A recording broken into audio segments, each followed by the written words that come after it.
Hey guys, Shalana here. Welcome to the Binge Zone. On today's video, we're talking about The Witcher Season 1. So if you have not seen it, stop this video now, go check it out because we're breaking down the characters, the plot, the themes, and the overall story of The Witcher, explaining the entire first season. So go check it out now if you haven't seen it, and let's just dive right into it. And this season actually follows three characters in three different time periods. We're following Geralt of Rivia, Yennefer of Vessenberg, and Princess Syria of Cintra. Now, the focal point and the main storyline is happening in the present or the current time period, and that's Princess Syria of Cintra. She is the main goal of the season, and that's because Princess Syria has this gift, this ability that's tied into a deeper mythological thing of The Witcher, in which she is this divine source of power in space and time. We're not going to dive too deep into that because this season didn't explore it, but we saw glimpses of her power, and we saw her mother also had her power, and the power skipped the grandmother, Queen Calanthe, and that's why Nilfgaard actually attacked Cintra and slaughtered everybody while looking for the princess. Because if you could harness that power, you would have utmost power over the entire continent, because the story of Witcher takes place on one continent, and you have various different races: elves, dwarves, dragons, as well as witchers, witches, mages. All of these things inhabit this continent, and when you have a power like that can trump all of theirs, of course, the most militaristic and the most Roman Empire-esque of the kingdoms would want that power, because at this point, Cintra is the strongest power of the northern kingdoms, while Nilfgaard is the strongest power of the southern kingdoms. And that's kind of what this was, and that's why Cintra was attacked first, because they were the stronghold of the north, and once they went down, pretty much every other kingdom would follow suit.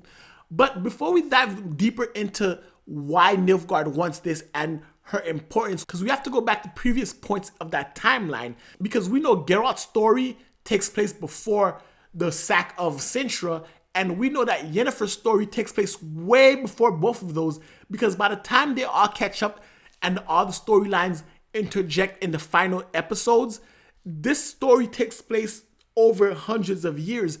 When we're looking at Yennefer and when we're first introduced to her, she was a hunchback, deformed girl, and she transformed into this powerful mage. But back in her time period, she was known as Piglet because she was bought for 4 pieces of silver, while a pig was being sold for 10 pieces. However, her stepfather at the time did not know her abilities and her powers, and because she was deformed, it kind of shaped her worldview on nobody wanting her. Her own parents sold her for less than a pig, not just any less than a pig. The pig was worth 2.5 times more than she was, so she was sold for basically chump change. And from going there, and she meets the warlock or young mage Istrid. She thought Istrid loved her, but she comes to find out that she was just a tool that Istrid was using to gather information on Tissaia, which is the headmistress of her wizarding school, essentially, to give that information to Stragenborg, who is a mage of a different category. Because in this world, we have this council of mages, and they are the people who really are the secret powers of this continent. Because in this continent, you have mages who are assigned to different kings, right? But they all come from this brotherhood, and this brotherhood is ran by this council. So essentially what they do is they train mages. They send these mages to different corners of the continent to serve different kings and serve as advisors, while also giving the information back to the council. So therefore, the real powerhouse behind the continent is the Brotherhood of Mages and the Council, because they have their mages installed in every kingdom except for Cintra, because Queen Calanthe of Cintra is a warmonger. She is a queen's queen, like sword, shield, everything. That's her philosophy, so she rejects their mage, and therefore she is one of the bigger threats to their power, while also having a granddaughter who is arguably one of the most powerful beings on this continent. So when Yennefer begins to go through this transformation and she goes to the school and she starts to realize that she has all this raw, untapped power, but yet the council and the brotherhood want to constrain her, and they send her to court, and she realizes that her existence in court is nothing but advising kings who don't listen, who are womanizers, who actually take advantage of their power, and she's nothing but a glorified advice giver. She's nothing but a glorified advice giver, and that's not enough for her.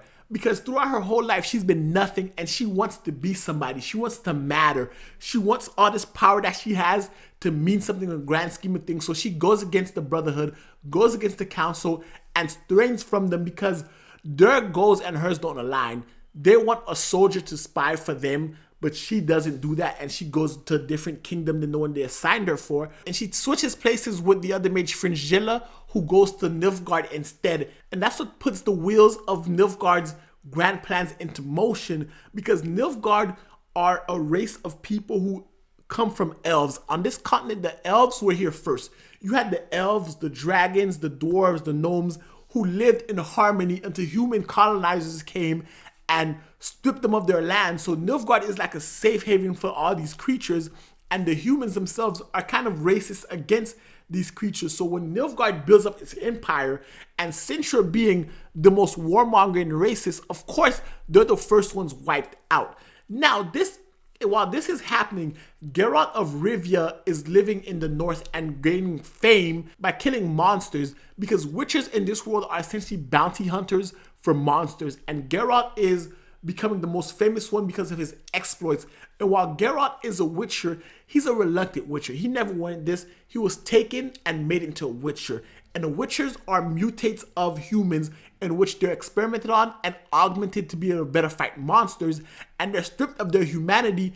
And the humans, of course, have no love for anything non-human. So even if you were a human and became a former human, no love whatsoever. So Geralt is ostracized by society even though he's helping them. And as his legend grows, his destiny becomes intertwined with Sintra and the princess Cyrilia. And that's when that kind of ties in because of the law of surprise. Now, the law of surprise is a law that binds. If you save someone's life, you're entitled to the law of surprise, in which you essentially get something that belongs to them, but they have no idea what it is.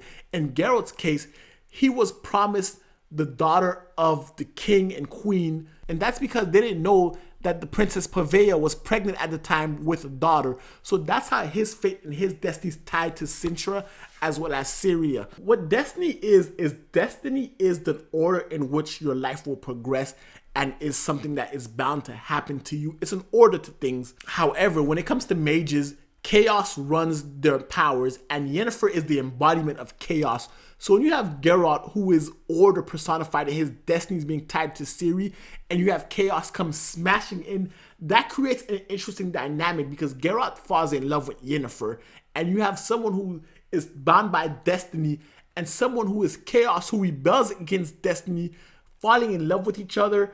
And that dynamic is one that's bound to be explosive, especially with the way these two characters are represented in this show. These three characters are having their adventures in different time periods, and they all are meeting up for the inevitability of what this is, and that is them coming together.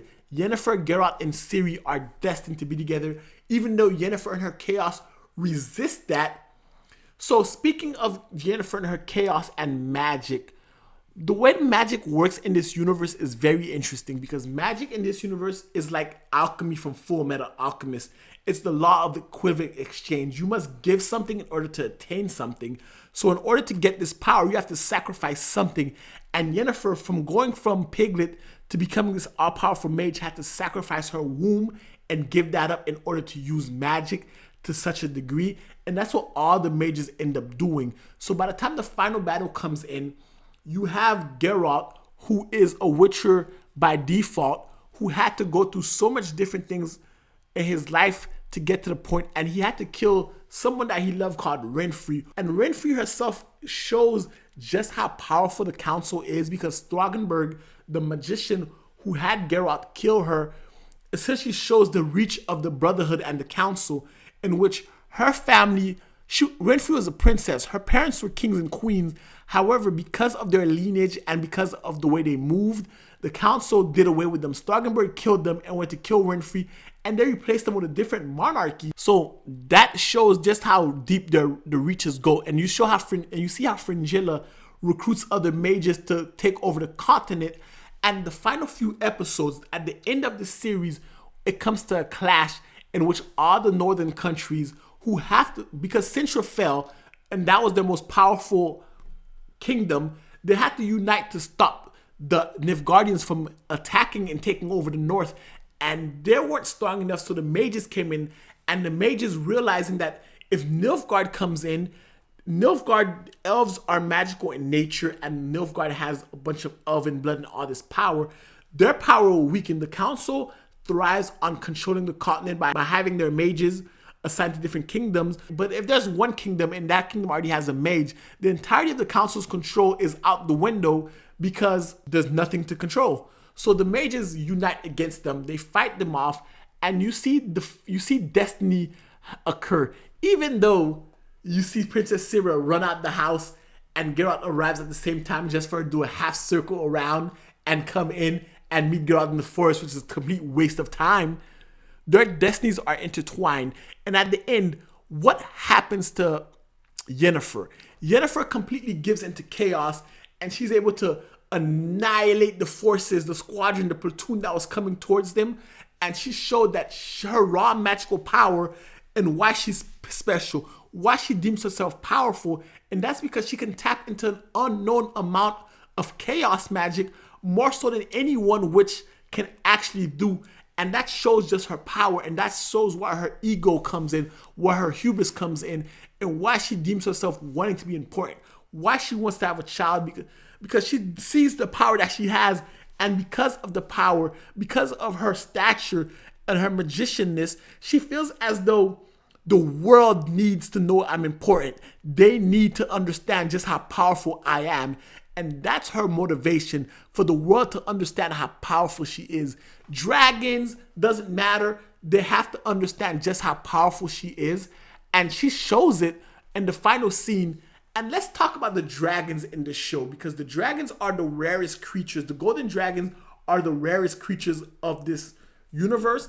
And we meet a few of them. And Geralt, who has a soft spot for all these monsters, has a bond with the dragons. And a lot of creatures and a lot of kingdoms in the show begin to like Geralt, because while he is a witcher, he's compassionate and sympathetic to certain people's plights, such as when he rescued that kingdom's daughter from her curse, and such as when he also rescued the dragons. So his compassion and his want to help others, contrasted with Yennefer's want of herself, makes an interesting dichotomy. And they're two halves of one coin. And when they end up together and raise Ciri, you can see the two halves pouring into her and creating her, because Ciri is the most important character here because of her power. And that's why Nilfgaard is on its march. They don't want to take over the continent just for the sake of conquest, because when Voldemort asked them, what do you want? They said they want to get the center of it, the center of power. And that power is Ciri. As you saw when she blasted those people, she's always the epicenter of a power surge,